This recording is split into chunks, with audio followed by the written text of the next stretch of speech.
the Lux Radio Theater brings you Nelson Eddy, Susanna Foster, and Basil Rathbone in The Phantom of the Opera with Edgar Barrier. Ladies and gentlemen, your producer, Mr. Cecil B. DeMille.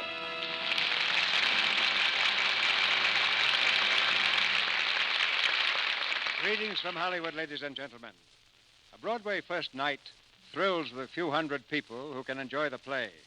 A Hollywood premiere is exciting for the few thousands who gather to see the stars. But opening night in the Lux Radio Theater belongs to the millions. The millions in American homes and camps from coast to coast. And it belongs to our boys in uniform beyond the seas, who join us for the first performance of our 10th season. The real adventure is not in the lights or the crowds, but in the historic privileges of the theater, in hearing a famous star score again in a brand new role, and in the joy of discovering a new star. All that is yours tonight when we present Nelson Eddy and Susanna Foster in their new Universal Technicolor success, The Phantom of the Opera. And with them, in one of the theater's most interesting parts, we bring you Basil Rathbone. It's the first of a big parade of stars and plays that will challenge your attention and our ingenuity.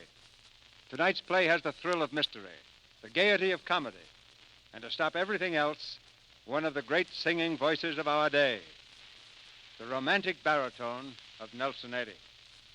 And now, the thrill of another opening night, as the curtain rises on the first act of The Phantom of the Opera, starring Nelson Eddy as Anatole, Susanna Foster as Christine, and Basil Rathbone as Claudin, with Edgar Barrier as Raoul.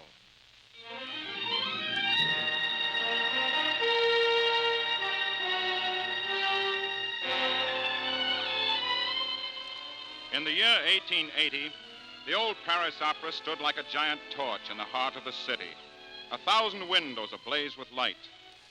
But there were shadows, too.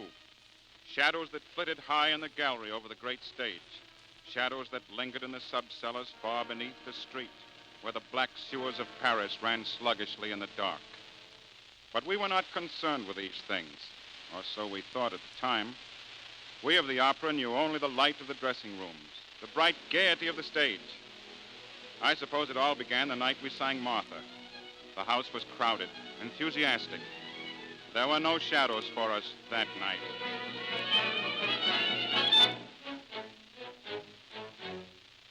Je vous demande, mes chers amis, ce qui pourrait emplir la vie d'un tel immense plaisir.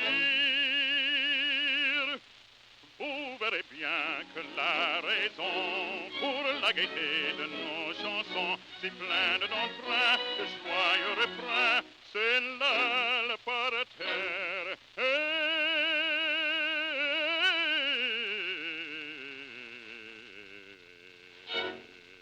À nos cœurs si chers.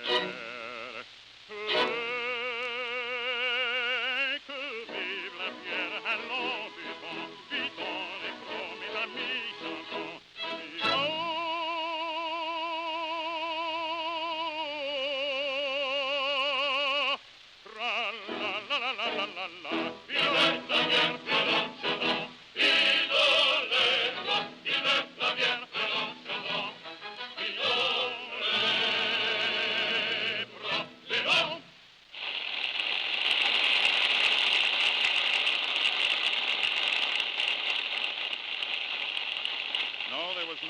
That night, no hint of the strange things that were about to happen.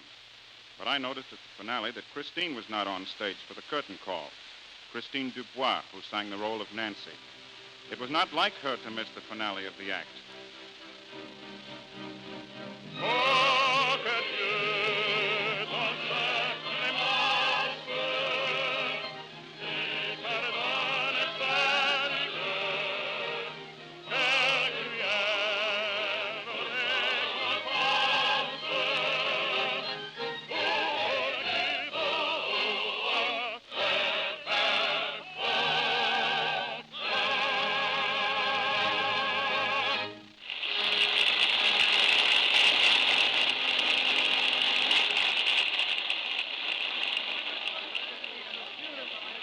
Backstage, when the curtain had fallen, I saw Christine hurrying to her dressing room.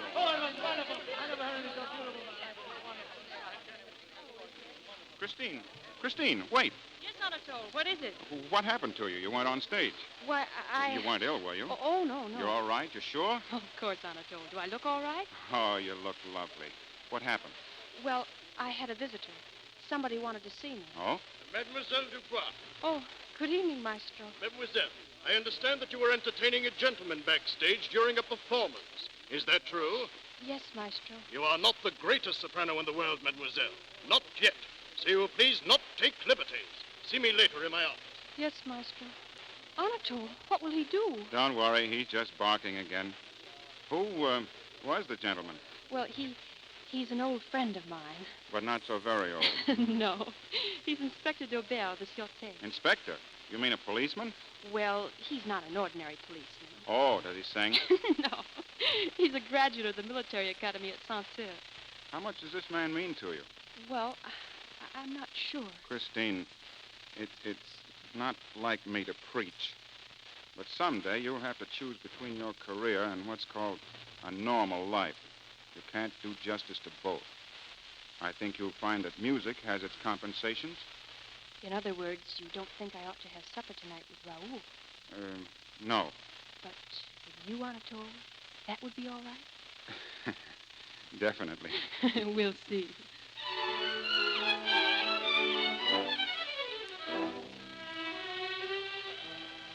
There was another man that night who missed Christine's appearance during the finale. His name was Éric Claudin, a violinist. He was a strange man, this Claudin. Quiet, almost shy, but a brilliant musician. When Christine came from Villeneuve's office, Claudin was waiting in the passage. Good evening, mademoiselle. Good evening, Claudin. Monsieur Villeneuve will see you now. Thank you, mademoiselle. Good night. Oh, mademoiselle, may I speak to you for a moment? Certainly. You weren't on the stage tonight for the curtain call. Everyone in the theater seems to have noticed that. It's really quite flattering. Why weren't you there? What? Oh, please forgive me, but I've been here so long that everybody, everything connected with the opera is so much a part of my life. Of course. But Monsieur Villeneuve is waiting. Yes, you weren't ill, were you? You're not in any trouble. Oh, it's impertinent of me, I know, but... No, it isn't. You're very kind. And I'm not in trouble. Good night. Christine. Monsieur. Oh, I'm so sorry. I shouldn't have called you Christine. I'm sorry. Good night. Good night, mademoiselle. Come in. Oh, Claudin. Yes, maestro. Close the door, please. You know why I sent for you, Claudin? I think so, maestro. I've brought my violin. Take it out of the case, please. Claudin, for some time now I have sensed discord in the violin section. It was not until tonight that I definitely located the source of the trouble. Let me hear you play, Claudin. Yes, maestro. What shall I play? Anything you please. Yes, maestro.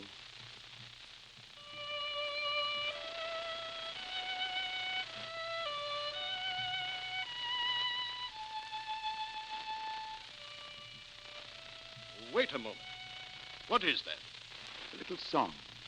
A lullaby from Provence, where I was born. Oh, it is very nice, very charming.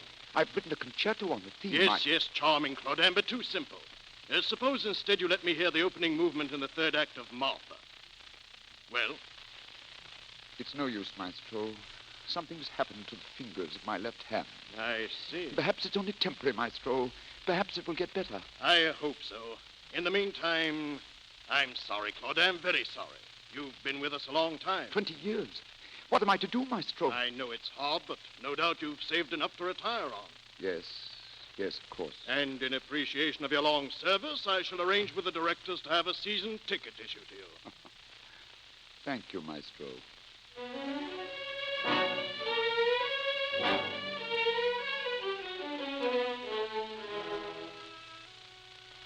There are things I can tell you now, things I didn't learn until months, even years later. Claudin had no money put aside. He lived in a miserable garret in the Paris slums. He was cold in the winter and often hungry. What money he earned was used for just one purpose, to provide singing lessons for Christine Dubois. She knew nothing of his sacrifice for her. It was a secret known only to Claudin himself and Signor Ferretti, the singing master. My dear Claudin, if you don't mind my saying so, you're a fool. Signor Ferretti. For 3 years, I've taught Christine Dubois, and you have paid. Why? How can a man of your age hope to interest a girl as young as... Signor, please. We agreed never to discuss my motives. Very well. So now you have been dismissed from the orchestra. You can no longer pay for her lessons. Is that it? Yes, Signor, but I hope that you would continue to instruct her. What? Just for a while. I'll have money soon. A concerto I will do. I've taken it to Monsieur Pleyel. It's going to be published. Yes, I know.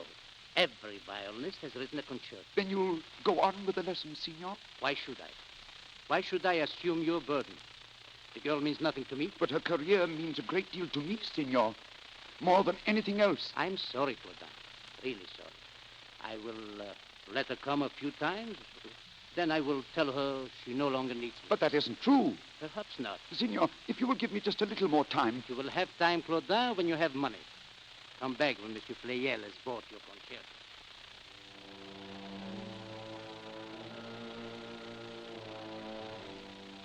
For weeks, Claudin haunted the publisher's office, but always it was the same story. Monsieur Pleyel was too busy to see him. One evening, just at dusk, Claudin forced his way past the manager, up the stairs into Pleyel's study. Who's that? Monsieur Pleyel, What are you doing here? I've been waiting to see you since this morning. Didn't they tell you I was busy? Georgette, more acid, please. Is this the bottle? The blue one, dear. Pour it in the tray and be careful, dear. Monsieur Pleyel. This should be the best etching I've ever made, Georgette. Monsieur. Will you please be careful? Those trays contain etching acid. Would you like to burn the skin from your hands? I'm sorry, monsieur, but my manuscript. I must find out about my concerto. Georgette, would you mind giving the fellow his manuscript? You'll find it on the table if it's anywhere. What is your name? Claudin. Eric Claudin. Claudin? I don't see it. No, it wouldn't be there. It's a large manuscript in a portfolio. Well, I'm sorry, but I don't know where it is. Oh, but it must be here. Well, if it is, it'll turn up. You might call again in a few days. But you don't understand, mademoiselle. It's the only copy I have. It represents 2 years' work. You heard what the lady said. Get out. But it was brought into this office. It must be here. It must be found. Did we ask you to bring your manuscript to us, Claudin? Perhaps some employee has thrown it into the wastepaper basket where it probably belonged. Good night. Listen! That piano! That's my music! Someone's playing my music! I thought I told you to get out! Thief! You've stolen my music! Thief! Help! Let him go! Let him You've go! stolen my music! Thief! Thief! You're choking him! See you here. Let him alone. I'll burn you if you don't let him go. This is acid. I'll burn you! Thief! My work! My music! You've killed him. My music! It was mine! He had no right! You've killed him. You! Ah! My eyes! My eyes! Ah!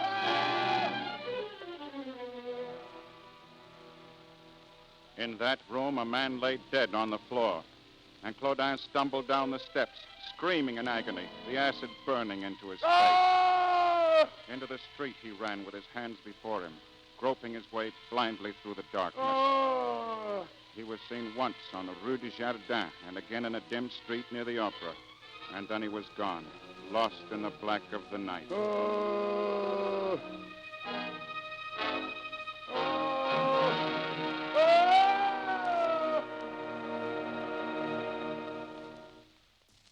There was a search, of course, but he was never found. It was not a thing that was close to any one of us. It was something you read about in the newspaper, shudder over for a moment, and then try to forget. In a few days, it was out of our minds completely, for Christine and I were rehearsing a new opera. One morning, we were sitting at the piano in her home.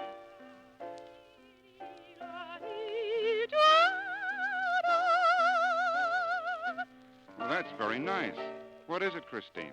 It's a lullaby of Provence. Provence? I was born there, you know. I've known it for years, ever since I can remember, Sing it for me. if you like.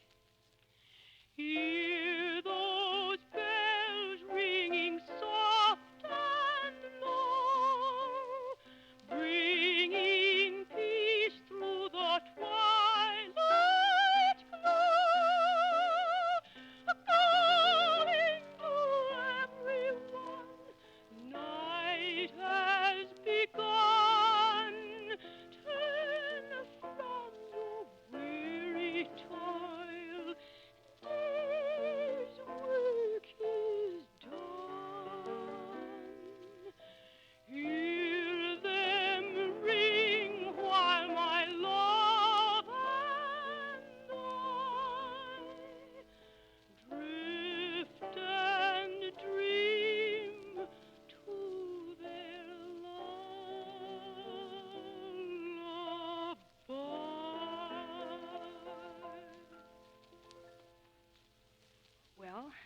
it's lovely, Christine. Christine. Yes, Aunt Bertha. Didn't you hear the door? Monsieur Daubert is here. Good morning, Christine. Raoul, good morning. You see, monsieur? They call this rehearsing. Rehearsing, huh? Well, I'm sorry to intrude, but I must speak to you, Christine.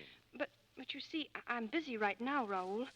Anatole has been helping me. Yes, to rehearse. Yes. Monsieur is very kind. Oh, not at all, monsieur. I find it a pleasure. I'm Anatole Garon of the opera. Oh, I'm so sorry. This is Inspector Daubert of the Sûreté. Oh, the policeman. Police inspector, monsieur. Yes, of course. I've heard of you, Inspector. Your work must be very exciting. Oh, not half so exciting as yours, monsieur. It doesn't lend itself to self-expression. Christine, I'd like to see you alone, please. I'm here on business. With me? What business could mademoiselle have with the Sûreté? What is it, Raoul? If you don't mind, I'd rather Anatole stayed. Very well. Christine, do you know Eric Claudin? Why, yes. How well? I knew him as the violinist in the orchestra. Oh, I met him a few times in the foyer, on the stage or outside the opera, but that's all. He acted a little strangely. Strangely? How do you mean? Well, I don't know. He just seemed eccentric, but harmless. I thought he was a rather kindly fellow until I read of the murder. What is it, Raoul? He was a kindly fellow until he thought Pleyel was robbing him of his work. Then something snapped, and he became an homicidal maniac. But what has all this to do with me? Well, we found something in his room, Christine, that connects you with him. No doubt you can explain. What is it? This statuette. As you can see, Christine, it's the image of you. So that's what became of it. Be good enough to explain yourself, monsieur. Certainly, that statuette is mine. Yours? Definitely, I made it. I intended to make you a present of it, Christine. How nice of you, Anatole. Unfortunately, it disappeared from my dressing room. It's an extraordinary likeness. My compliments on your versatility, monsieur. Christine must have posed for this many times. I never posed for it, not once. You did this from drawings, monsieur? And from memory, monsieur. Extraordinary memory. Thank you. But it's a simple matter to recall Christine's face and figure. I'm sure you have found it so, monsieur. Mm-hmm. But what was the statuette doing in Claudin's room? He must have stolen it. It's obvious. Is it? Speaking purely as an inspector of the Sûreté, I'm afraid even the obvious needs confirmation. But as a man, monsieur, I'm sure you can understand. Sitting there in the orchestra pit night after night, looking at Christine, Claudin probably fell in love with her. You admit that is possible, no? Mm-hmm. Christine, did Claudin ever seek more than a casual acquaintance with you? No, never. Can you imagine so diffident a lover, monsieur? Claudin was barely 50. No doubt he lacked fire. No doubt. Christine, this statuette is yours. I give it to you. You'll give it to her? Yes. Well, that's interesting. I'll accept it as a gift from both of you. Thank you. Oh, you're quite welcome. It seems I have the worst of this bargain. In the future, Monsieur Inspector, I detect you model. In any case, that was a bad clue. Oh, not so bad as it seems. It enabled me to recover Mademoiselle's statuette. Is that your carriage at the door, monsieur? Yes? Would you be good enough to give me a lift? Well, which way are you going? Oh, it doesn't matter. As inspector of police, I have business all over Paris. Yes, well, in that case, au revoir, Christine. Au revoir. You've been most helpful, Christine. Most helpful. I hope you catch Claudin. Thank you. Well, you ready, monsieur? At your service. Oh, after you, monsieur. Well, after you, monsieur. Thank you, monsieur.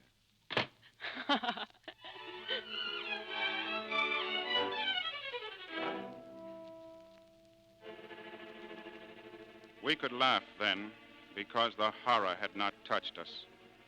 We didn't know that in the caverns of the sewer beneath the opera there was a shadow darker than the surrounding gloom.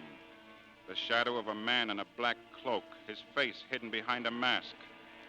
This was the man whose features had been burned and whose mind was on fire. Before long, that shadow was to envelop all of us.